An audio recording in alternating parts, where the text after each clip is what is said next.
बड़ी खबर से बुलेटिन की शुरुआत करेंगे। प्रधानमंत्री नरेंद्र मोदी लगातार महाकुंभ के हालात पर नजर रखे हुए हैं। प्रधानमंत्री नरेंद्र मोदी ने तीसरी बार सीएम योगी से बात की है। अब तक 2 घंटे बीत चुके। इस बीच प्रधानमंत्री नरेंद्र मोदी 3 बार सीएम योगी से बात कर चुके हैं और हालात की जानकारी लगातार प्रधानमंत्री नरेंद्र मोदी ले रहे हैं, क्योंकि रात को भगदड़ मची और उसके बाद ये जानकारी मिली कि कई लोग अस्पताल में भर्ती हैं और ऐसे में प्रधानमंत्री नरेंद्र मोदी लगातार सीएम योगी से बात कर रहे हैं और हर संभव मदद का भरोसा दिया जा रहा है। न सिर्फ प्रधानमंत्री मोदी बल्कि रक्षा मंत्री राजनाथ सिंह हो, चाहे गृह मंत्री अमित शाह हो या जेपी नड्डा हो, लगातार वो हालात पर नजर रखे हुए हैं। इसी बीच हमारे साथ पॉलिटिकल एडिटर अदिति नागर जुड़ गई हैं।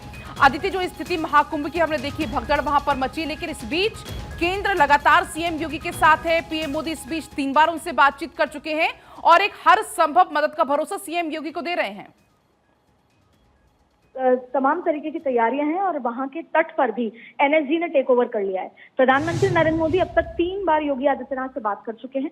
इसके साथ साथ गृह मंत्री अमित शाह ने भी योगी आदित्यनाथ से बात करके प्रशासन पे तैनाती और साथ साथ सबसे पहली बात है कि प्रशासन ने 13 अखाड़ों को अपील किया है कि जो मौनी अमावस्या का स्पेशल जो स्नान आज था उसको रद्द किया जाए और इसलिए 13 अखाड़ों ने फिलहाल उसको रद्द भी कर दिया और अगर कोई स्नान करेगा तो 10 बजे बाद की इसमें बात कही गई है। पूरा टेक ओवर प्रयागराज के संगम तट पर एनएसजी ने टेक ओवर कर लिया है। आपको बता दें कि एक तरफ तो जो 14, जैसे अभी हालांकि प्रशासन ने कोई नंबर नहीं दिया है कि कितने लोगों की मृत्यु इसमें हुई है, लेकिन बताया जा रहा है जो वहां पर स्वरूप रानी अस्पताल है वहां पर 14 शव पहुंच चुके हैं जो पोस्टमार्टम में है। और उससे महत्वपूर्ण बात यह है कि लगातार प्रधानमंत्री मोदी पीएमओ पूरी मॉनिटरिंग कर रहा है। आज का दिन खास था, ज्यादा मात्रा में देश भर से लोग वहां पर पहुंचे थे, मौनी अमावस्या के स्नान के लिए पहुंचे थे और कल 1:30 बजे रात को अफरा तफरी में जब भगदड़ हुई तो करीबन 14 से ज्यादा लोगों की मृत्यु हो गई और कई लोग घायल भी हो गए। अब इसलिए पूरी निगरानी, चाहे फिर आप देखें कि गृह मंत्रालय भी पूरा मॉनिटर कर रहा है, एनएसजी वहां पर लगा दी गई है, तो और लगातार केंद्र और राज्य सरकार के बीच में हर मिनट टू मिनट मॉनिटरिंग वहां पर की जा रही है। और फिलहाल जितने भी श्रद्धालु वहां पहुंच रहे हैं, फिलहाल प्रयागराज वहां पर रोका जा रहा है। प्रयागराज पहुंचने के लिए फिलहाल श्रद्धालुओं से ये रिक्वेस्ट की जा रही है कि अभी कोई भी प्रयागराज ना पहुंचे। सिचुएशन को अंडर कंट्रोल कर लिया गया है, लेकिन वहां पर जो डर की स्थिति है, वहां जो ऑलरेडी लोग हैं उनके स्नान के बाद उनको प्रयागराज से बाहर रिक्वेस्ट किया जा रहा है कि बाहर जाएं। और इसमें जो 13 अखाड़े हैं उनका भी बहुत महत्वपूर्ण रोल है, क्योंकि जितने भी श्रद्धालु आए हैं उनको ये अपील की जा रही है कि आप जल्द से जल्द स्नान करके वहां से प्रयागराज को छोड़ के अपने अपने गंतव्य स्थान पर पहुंचे। बिल्कुल अदिति, चाहे अखाड़े के संत हों, चाहे खुद सीएम योगी हों, वो भी इस बात की अपील कर रहे हैं कि शांति और आप संयम बनाए रखें। और दूसरी बात यह कि आप त्रिवेणी पर जाने की होड़ ना मचाएं। ये भी बार बार अपील की जा रही है कि जितने भी घाट है वो सभी उतने ही समान पवित्र हैं। ऐसे में अगर आप होड़ ना मचाएं, जहां पर है वहां पर आप स्नान करके और आप अपने अपने गंतव्य के लिए रवाना हो जाएं। शायद 13 अखाड़ों को इस बात के लिए प्रशासन ने कहा है कि लोग आपके पास आते हैं, श्रद्धालु आपके पास आते हैं, उनको समझाकर, जरूरी नहीं है जैसा आपने कहा कि त्रिवेणी घाट पर ही जाया जाए, जितने भी घाट हैं वो उतने ही पवित्र हैं और वहां पर पहुंचे। और कई भी स्थिति इस तरह की भी आई है कि कई श्रद्धालु लंबे समय से वहां रह रहे हैं, 3 बार स्नान कर चुके हैं, लेकिन अभी भी आने वाले दिनों में भी स्नान करना चाहते हैं। उनको भी अखाड़ों की तरफ से अपील कराई जा रही है कि अब आप अपने प्रयागराज से निकलकर अपने घरों पर पहुंचे। लेकिन मॉनिटरिंग पूरी तरीके से है।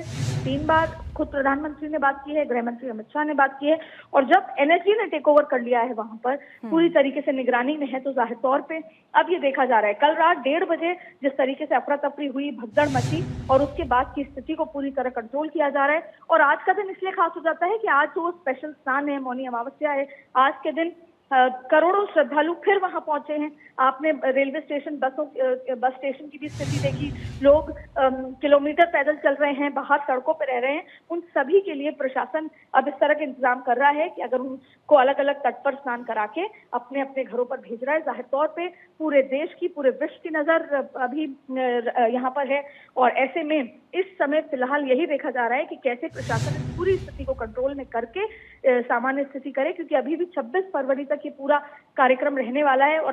और क्योंकि आपने देखा होगा पिछले कुछ दिनों पहले जब आग लगी थी उसके बाद भी इस तरीके से प्रशासन ने सारी स्थिति को कंट्रोल किया, लेकिन भगदड़ की स्थिति को लेकर क्योंकि इतनी बड़ी संख्या में श्रद्धालु देश भर से पहुंचे हैं, यहाँ तक कि इंटरनेशनल भी ट्रैवल यहाँ पर हुआ है, दुनिया भर से लोग आए हैं।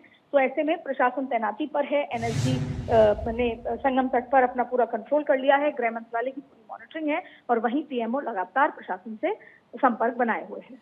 बिल्कुल अदिति, पीएम मोदी ने राहत बचाव कार्य में तेजी के निर्देश भी वहां पर दिए। दूसरी तरफ सीएम योगी की तरफ से भी सीएम आवास पर इस वक्त अदिति बड़ी बैठक चल रही है महाकुंभ को लेकर ही। इसके साथ साथ आप देखेंगे कि उत्तर प्रदेश सरकार के कई मंत्री वहां पर पहुंच भी सकते हैं और यहाँ तक कि खुद योगी आदित्यनाथ भी संभवतः आज वहां पर पहुंच सकते हैं। आपने देखा होगा कि पूरी की पूरी कैबिनेट अभी कुछ दिनों पहले वहां पर कैबिनेट की बैठक भी करने गई थी और इसके साथ साथ बड़े फैसले भी वहां हुए थे और साथ में स्नान भी पूरी कैबिनेट एक साथ किया था। लेकिन अभी आपको बता दें कि योगी आदित्यनाथ के आवास पर बैठक है और संभवतः बड़े चेहरे डिप्टी सीएम के साथ साथ मुख्यमंत्री भी प्रयागराज जा सकते हैं स्थिति को देखने के लिए, वहां पर पूरी स्थिति को मौका मुआयना करने के लिए, क्योंकि minute to minute reporting PMO भी की जा रही है, खुद प्रधानमंत्री भी रिपोर्टिंग इसमें ले रहे हैं, गृह मंत्रालय का पूरा इसमें है और यहाँ तक कि संभवतः केंद्र के भी कुछ मंत्री हैं वो वहां पर जा सकते हैं। और देखिए, क्योंकि गजेंद्र सिंह शेखावत कल्चर मिनिस्टर हैं तो उन्होंने भी तमाम तरीके के अखाड़ों से अपील की है, तो जाहिर तौर पे चौतरफा प्रशासन का कंट्रोल यहाँ पर देखने को आपको मिलेगा और संभवतः बड़े चेहरे आज दोपहर तक आपको वहां पर स्थिति पर पहुंचकर, मौके पर पहुंचकर आपको मौका मुआयना करते हुए, लोगों को संभालते हुए, जनता को वहां पर कंट्रोल करते हुए नजर आ सकते हैं। बिल्कुल अदिति, और ये ऐसा बड़ा मौका है, बड़ा पर्व है कि वो हर किसी के सहयोग से पूरा हो पाएगा, क्योंकि जरूरी है कि प्रशासन तो वहां मुस्तैद है ही, लंबी तैयारियां वहां पर चल रही थी, लेकिन अगर जब तक प्रशासन की पूरी मुस्तैदी के साथ साथ आम लोगों का सहयोग नहीं होगा तब तक इस पर्व को निपटा पाना एक अपने आप में बड़ी चुनौती प्रशासन के लिए भी है। देखिए, तस्वीरें आपको हम लगातार दिखा भी रहे हैं, 3 तस्वीरें ये हैं